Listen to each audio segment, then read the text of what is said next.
ನಮಸ್ಕಾರ. K2 ಕನ್ನಡ ನ್ಯೂಸ್ಗೆ ಸ್ವಾಗತ. ವೀಕ್ಷಿಸಿ ಈ ದಿನದ ಸುದ್ದಿಗಳ ರೌಂಡ್ ಅಪ್.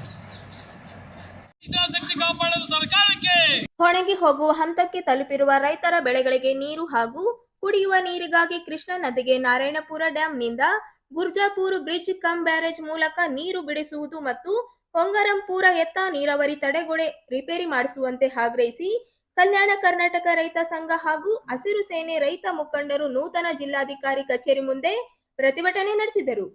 ನಗರದ ಜಿಲ್ಲಾಧಿಕಾರಿ ಕಚೇರಿ ಮುಂದೆ ಅಧಿಕಾರಿಗಳ ವಿರುದ್ಧ ಘೋಷಣೆ ಕೂಗಿ ಆಕ್ರೋಶ ವ್ಯಕ್ತಪಡಿಸಿದರು. ಕಳೆದ 12 ವರ್ಷಗಳ ಹಿಂದೆ ಡೊಂಗಾರಾಂಪುರ್ನಲ್ಲಿ ನಿರ್ಮಿಸಿದ ಏತ ನೀರಾವರಿ ಯೋಜನೆ ನಿರ್ಮಾಣ ಮಾಡಲಾಗಿದೆ. ಆದರೆ ಬೇಸಿಗೆ ಸಮಯದಲ್ಲಿ ರೈತರ ಬೆಳೆಗಳಿಗೆ ನೀರು ಹರಿಸಲು ಅಧಿಕಾರಿಗಳು ಹಿಂದೇಟು ಹಾಕುತ್ತಿರುವ ರೈತರ ಬೆಳೆಗಳು ಒಣಗಿ ಹೋಗುತ್ತಿದೆ ಎಂದು ತೀವ್ರ ಆಕ್ರೋಶ ವ್ಯಕ್ತಪಡಿಸಿದರು. ಜೀವನ ನದಿ ಕೃಷ್ಣೆಯನ್ನು ನಂಬಿಕೊಂಡು ಏತ ನೀರಾವರಿ ಯೋಜನೆಯನ್ನು ಹಾಕಲಾಗಿದೆ ಮತ್ತು ಸಾವಿರಾರು ಜನ ರೈತರು ಪೈಪ್ಲೈನ್ ನದಿಗೆ ಹಾಕಿಕೊಂಡು ಬೆಳವಣಿಗೆ ಬೆಳೆಸಿಕೊಂಡು ಜೀವನ ಸಾಗಿಸಿದೆ ಎಂದರು. ಆದರೆ ನಾರಾಯಣಪುರ ಡ್ಯಾಂ ನಿರ್ಮಾಣ ಮಾಡಿ ಗುರ್ಜಾಪುರ ಬ್ರಿಡ್ಜ್ ಕಮ್ ಬ್ಯಾರೇಜ್ ನಿರ್ಮಾಣ ಮಾಡಿದ ನಂತರ ಕೊರ್ತಾಕುಂದ, ದೊಂಗರಂಪೂರು, ಮಾಮಡಿ ದೊಡ್ಡಿ, ಹತ್ತೂರು ಮತ್ತು ಇದಕ್ಕೆ ಹೊಂದಿಕೊಂಡಿರುವ 10 ಹಳ್ಳಿಗಳ ರೈತರು ಸರಿಯಾದ ನೀರು ಸಿಗದೆ ಬೇಸಿಗೆಯ ಬೆಳೆ ಪಡೆಯಲು ತೀವ್ರ ತೊಂದರೆಯಾಗಿದೆ. ಅವೈಜ್ಞಾನಿಕವಾಗಿ ನದಿಯ ಪ್ರತಾಪಕ್ಕೆ ನೀರು ಹರಿಸುವುದಾಗಿದೆ. ಬೇಸಿಗೆಯಲ್ಲಿ ಫೆಬ್ರವರಿ ತಿಂಗಳಿನಿಂದ ಪ್ರತಿ 15 ದಿನಕ್ಕೊಮ್ಮೆ ನದಿಯ ಪ್ರತಾಪಕ್ಕೆ ನೀರು ಹರಿಸಬೇಕು. ಇದರಿಂದಾಗಿ ರೈತರು ಸರಿಯಾದ ಸಮಯಕ್ಕೆ ನೀರನ್ನು ಪಡೆಯುವಂತಾಗುತ್ತದೆ. ಇದರ ಬಗ್ಗೆ ಸುಮಾರು ವರ್ಷಗಳಿಂದ ಅಧಿಕಾರಿಗಳ ಗಮನಕ್ಕೆ ತಂದರೂ ಪ್ರಯೋಜನವಿಲ್ಲ ಎಂದು ಆಕ್ರೋಶ ವ್ಯಕ್ತಪಡಿಸಿದರು. ನದಿಯ ಪ್ರಪಾತಕ್ಕೆ ನೀರು ಹರಿಸುವುದಾಗಿದೆ. ಬೇಸಿಗೆಯಲ್ಲಿ ಫೆಬ್ರವರಿ ತಿಂಗಳಿಂದ ಪ್ರತಿ 15 ದಿನಕ್ಕೊಮ್ಮೆ ನದಿಯ ಪ್ರಪಾತಕ್ಕೆ ನೀರು ಹರಿಸಬೇಕು. ಇದರಿಂದಾಗಿ ರೈತರು ಸರಿಯಾದ ಸಮಯಕ್ಕೆ ನೀರು ಪಡೆಯುವಂತಾಗುತ್ತದೆ. ಇದರ ಬಗ್ಗೆ ಸುಮಾರು ವರ್ಷಗಳಿಂದ ತಾವು ನದಿಯ ಪ್ರಪಾತಕ್ಕೆ ನೀರನ್ನು ಬಿಟ್ಟು ಒಣಗಿ ಹೋಗುವಂಥ ಬೆಳೆಗಳನ್ನು ಉಳಿಸಬೇಕಾಗಿ ಮತ್ತು ಸಾಯುತ್ತಿರುವ ರೈತರನ್ನು ಉಳಿಸಬೇಕಾಗಿ ವಿನಂತಿಸಿಕೊಳ್ಳುತ್ತೇವೆ. ಸುಮಾರು 12 ವರ್ಷಗಳಿಂದ ಸತತವಾಗಿ ಬೇಸಿಗೆ ಕಾಲ ನೀರು ಸಿಗದೆ ಸತ್ತು ಬದುಕುತ್ತಿರುವ ರೈತರಿಗಾಗಿ ಡೊಂಗರಾಪುರದಲ್ಲಿ 1975 ನಿರ್ಮಾಣಗೊಂಡ ಏತ ನೀರಾವರಿಗಾಗಿ ನಿರ್ಮಿಸಿದ ತಡೆಗೋಡೆಯನ್ನು ರಿಪೇರಿ ಮಾಡಲು ಮತ್ತು ಅದರ ಕೆಳಗಡೆ ಹೊಸದಾಗಿ ತಡೆಗೋಡೆಯನ್ನು ನಿರ್ಮಾಣ ಮಾಡಿಕೊಳ್ಳಲು ವಿನಂತಿ ಮಾಡಿಕೊಂಡ ಎಲ್ಲರಿಗೂ ಅಂಗಲಾಚಿ ಬೇಡಿಕೊಳ್ಳಲಾಗಿದೆ. ಆದರೂ ಕಲ್ಲು ಹೃದಯದ ಈ ದಳ್ಳಾಳಿ ರಾಜಕಾರಣಿಗಳು ಮತ್ತು ಅಜ್ಞಾನಿ ಇಂಜಿನಿಯರ್ಗಳು ಇದರ ಬಗ್ಗೆ ಕಿಂಚತ್ತೂ ಯೋಚನೆ ಮಾಡುತ್ತಿಲ್ಲ ಮತ್ತು ಕೊಟ್ಟ ಮನವಿಗಳೆಲ್ಲ ಕಸದ ಬುಟ್ಟಿಗೆ ಹಾಕುತ್ತಿದ್ದಾರೆ. ದಯಾಳುಗಳಾದ ತಾವು ಈ ಮೇಲೆ ವಿನಂತಿಸಿಕೊಂಡ 2 ಮನವಿಗಳನ್ನು ತಕ್ಷಣವೇ ಈಡೇರಿಸಿಕೊಳ್ಳಬೇಕಾಗಿ ತಮ್ಮಲ್ಲಿ ಈ ರೈತರ ಮನವಿಯನ್ನು ಇಡುತ್ತಿದ್ದೇವೆ.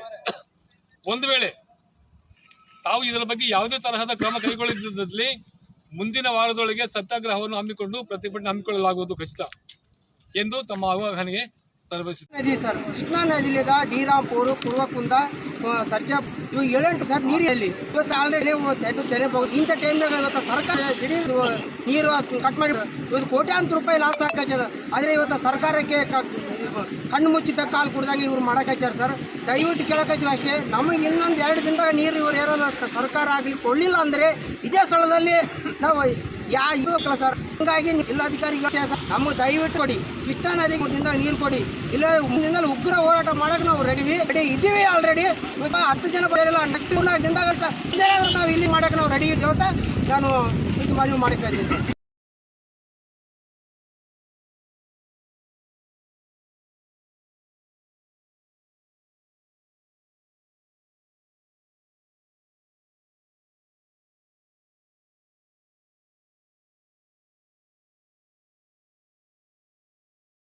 ಸಿಂಧನೂರಿನ ಜವಳಗೇರಿ ಸಿದ್ಲಿಂಗಮ್ಮ ಅವರಿಗೆ ಸೇರಿದ 1064 ಎಕರೆ ಹೆಚ್ಚುವರಿ ಜಮೀನನ್ನು 45 ವರ್ಷ ಕಳೆದರೂ ಭೂ ನ್ಯಾಯಾಲಯದಲ್ಲಿ ವಿಚಾರಣೆ ನಡೆಸದೆ ಮೂಲೆ ಗುಂಪು ಮಾಡಿದ ರಾಜ್ಯದ ಏಕೈಕ ವಿಚಿತ್ರ ಪ್ರಕರಣ ಇದಾಗಿದ್ದು, ಕಾಂಗ್ರೆಸ್ ಕಪಟ ಭೂ ಸುಧಾರಣೆ ವಿರುದ್ಧ ಹೋರಾಟ ನಡೆಸಲಾಗುವುದು ಎಂದು CPI ML red star Karnataka ರೈತ ಸಂಘದ ಸಂಸ್ಥಾಪಕ ಆರ್ ಮಾನಸಯ್ಯ ಅವರು ಹೇಳಿದರು. ಇಂದು ನಗರದ ಸುದ್ದಿಗಾರರೊಂದಿಗೆ ಮಾತನಾಡುತ್ತಾ, ಈ ಹಿಂದೆ ಮುಖ್ಯಮಂತ್ರಿ ಸಿದ್ದರಾಮಯ್ಯ ಅವರು ಸಿಂಧನೂರು ಭೇಟಿ ಸಂದರ್ಭದಲ್ಲಿ ಮನವಿ ಪತ್ರ ಸ್ವೀಕರಿಸಿದ ನಂತರ ಭೂ ನ್ಯಾಯಾಧೀಕರಣ ರಚನೆ ನಂತರ ಕೂಡಲೇ ಕ್ರಮ ಜರುಗಿಸಲಾಗುವುದು ಎಂದು ಭರವಸೆ ನೀಡಿದರು. ಆದರೆ ನ್ಯಾಯಮಂಡಳಿ ರಚನೆಯಾಗಿ 6 ತಿಂಗಳು ಕಳೆದರೂ ಪ್ರಕರಣ ವಿಚಾರಣೆಗೆ ಕೈಗೆತ್ತಿಕೊಂಡಿಲ್ಲ.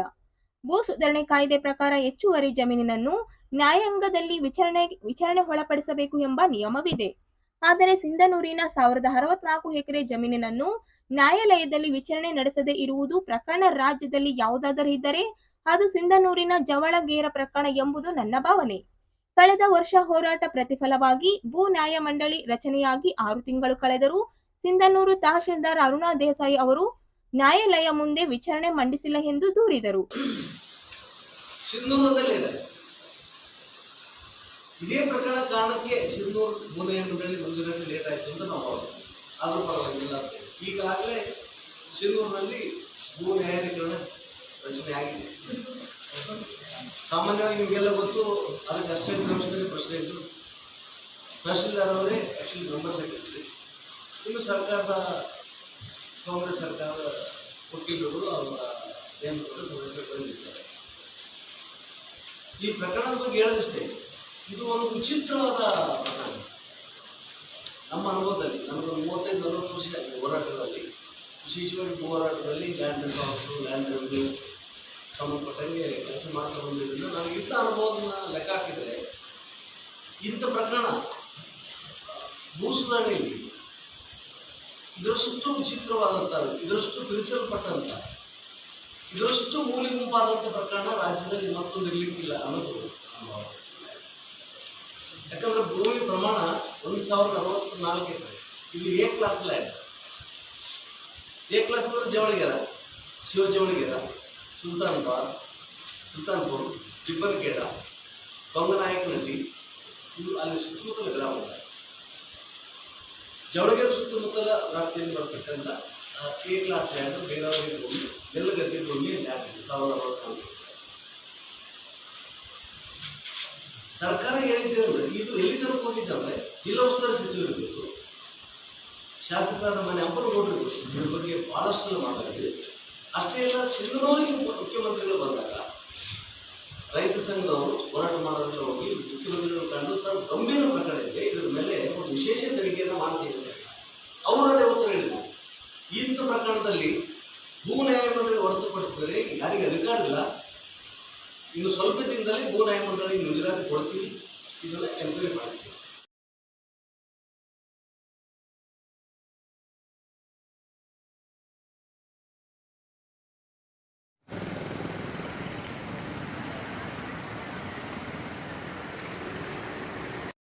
ರಾಯಚೂರು ಜಿಲ್ಲೆಯ ಲಿಂಗಸಗೂರು ತಾಲೂಕಿನ ಹಟ್ಟಿ ಪಟ್ಟಣದಲ್ಲಿ ಇರುವಂತಹ ಹಟ್ಟಿ ಚಿನ್ನದ ಗಣಿ ಕಂಪನಿಯಲ್ಲಿ ಮಣ್ಣು ಕುಸಿದು ಕಾರ್ಮಿಕನೋರ್ವ ಗಂಭೀರವಾಗಿ ಗಾಯಗೊಂಡ ಘಟನೆ ನಡೆದಿದೆ.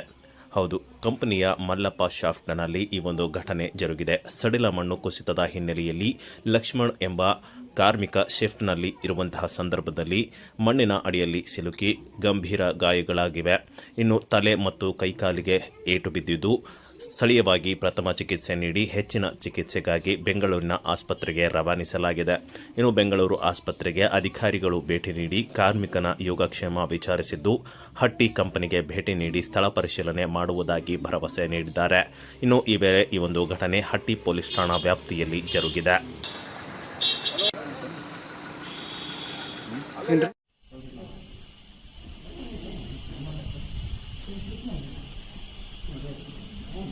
ಈ ಪೈಪ್ ಲೈನ್ ಏನಿದೆಲ್ಲ ಇದು ವಾಟರ್ ಲಿಫ್ಟ್ ಮಾಡ್ತೇವೆ. Air pipe line compressor water drinking all ಇದೆ.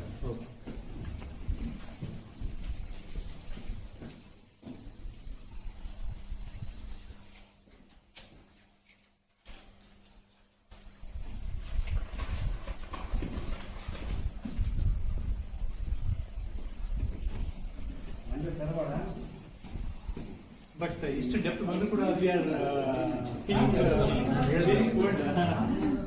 ಆಮೇಲೆ ನಮ್ಮ ವೆಂಟಿಲೇಷನ್ ಸಿಸ್ಟಮ್ಸ್ ಇದು ಸ್ಪ್ಲಿಟ್ ಅಂತ ಹೇಳ್ತೀವಿ. We are not fixed ventilation doors. Okay. ಹಾಂ ಹಾಂ ಹಾಂ